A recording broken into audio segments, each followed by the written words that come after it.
Hola a todos, soy doctora Carmen de León. Un gusto volvernos a reencontrar en este momento de la masterclass, ¿sí? Vamos a hablar un poco acerca de hueso alveolar. Hemos venido hablando acerca de estructuras dentarias a través de las cuales, ¿verdad? Vamos a tener el desarrollo de esmalte, dentina, cemento, pulpa dentaria y hemos hablado también acerca del ligamento periodontal y ahora vamos a hablar de otro tejido del periodonto de inserción, específicamente hueso alveolar. Bien, ¿cuáles van a ser los objetivos de esta masterclass acerca de hueso alveolar? Describir las estructuras y características que componen el hueso alveolar. Mi meta va a ser poder identificar cada estructura que compone el hueso alveolar y mis competencias, memorizar los componentes de hueso alveolar. Entonces veamos, ¿sí? ¿Qué es el hueso alveolar? El hueso alveolar corresponde a la porción de los maxilares, tanto superior e inferior, que rodean y contienen los alvéolos dentarios, ¿sí? Toda la porción radicular de la pieza que le permite poder tener una inserción, ¿verdad? A nivel de la estructura dentaria. Y es así como el diente como tal no va a tener una movilidad, ¿verdad? Hueso alveolar entonces lo vamos a distinguir o se va a componer de tres estructuras: apófisis alveolar, borde alveolar y la parte de los procesos alveolares. Tenemos que van a tener, ¿verdad?, cierta cantidad de diferencias entre reborde alveolar y borde alveolar. Cuando hablamos de reborde alveolar va a significar aquel paciente en el cual ya tiene una pérdida total de estructuras dentarias, un paciente edéntulo total, a través de la cual este reborde alveolar va a permitir de soporte ante un tratamiento protésico, específicamente ante una prótesis total. Es aquí entonces donde esta paciente ha perdido la parte de los alvéolos dentarios, ¿verdad? Y ha quedado nada más un hueso de soporte. Entonces es aquí donde también el paciente tiene una pérdida de dimensión vertical, específicamente del tercio inferior de cara, y permite también que exista un prognatismo mandibular, ¿verdad? O sea, la mandíbula hacia la zona anterior. Entonces, la parte del borde alveolar, ¿verdad? Nosotros vamos a ver todas las estructuras dentarias en boca y a través de lo cuales van a existir mi hueso alveolar o los alvéolos dentarios. Vamos a ver y recordar un poco que acerca del periodonto de inserción, que va a estar conformado por tres tejidos: cemento, ligamento periodontal y hueso alveolar. Como generalidad podemos decir que el hueso alveolar es odontodependiente. ¿Qué significa esto? Que se forma con el diente, que sostiene a la estructura dentaria y desaparece si este diente se extrae. Entonces, ¿qué sucede? Si el diente se extrae, entonces ya tenemos una atrofia. Vamos a perder altura y vamos a perder ancho de hueso alveolar. Al perder todas estas estructuras, también se modifica, ¿verdad?, la estructura facial, la parte estética, y también me modifica, ¿verdad?, la posibilidad de poder colocar una prótesis total.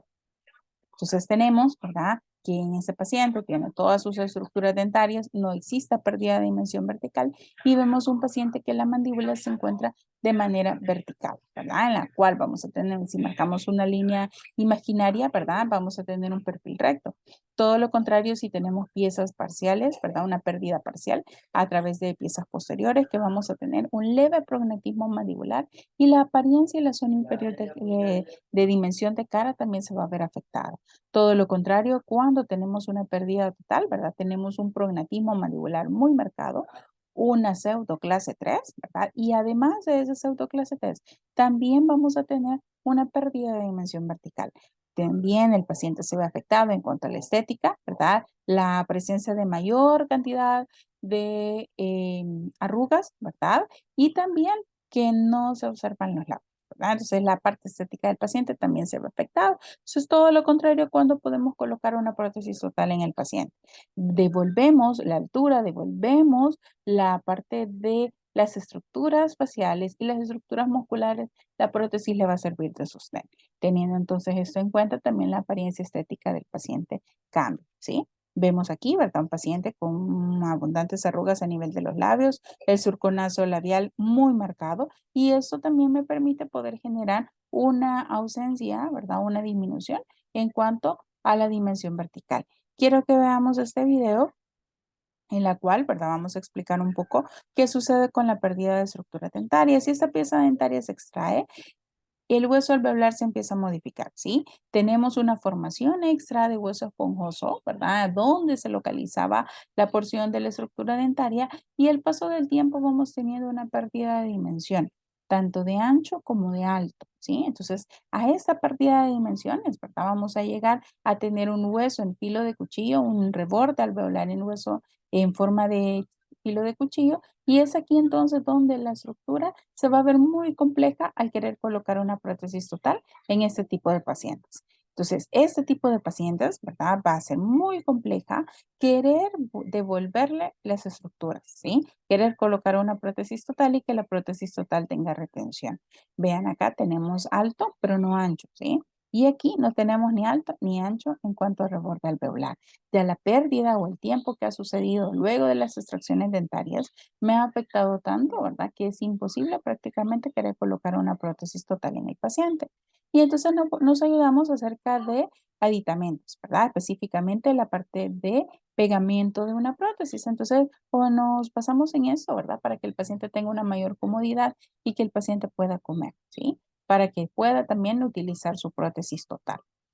¿Cuál va a ser la composición de cemento, verdad? De hueso alveolar, la materia inorgánica un 60%, materia orgánica 20% y un 20% de porcentaje de agua. Esa va a ser su composición química.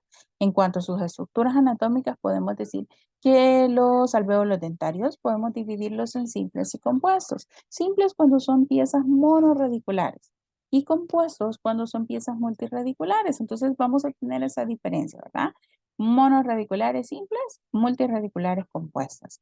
Entonces tenemos, ¿verdad? Que también cada alvéolo dentario va a presentar tablas. Tablas libres, ¿verdad? En este caso la vestibular y la palatina, como lo estamos señalando acá con el puntero, ¿verdad? Para que ustedes lo logren observar.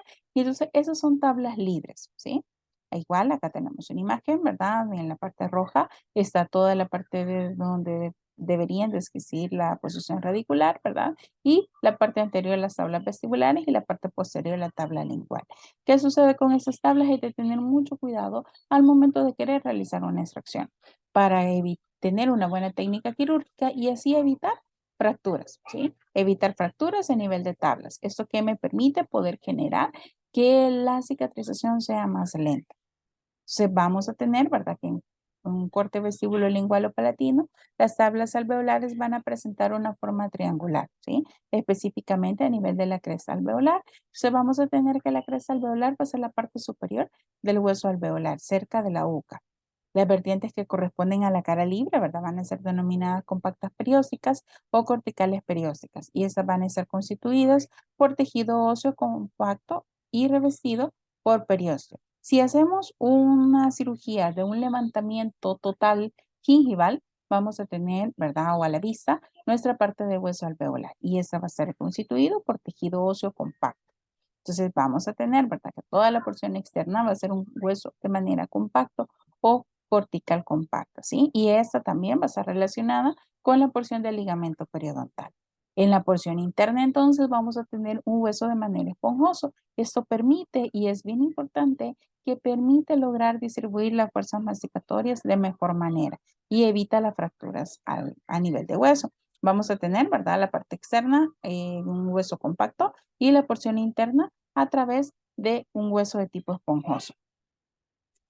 Igual, ¿verdad? Superficie externa recubierta por las tablas óseas y esas van a ser sumamente compactas.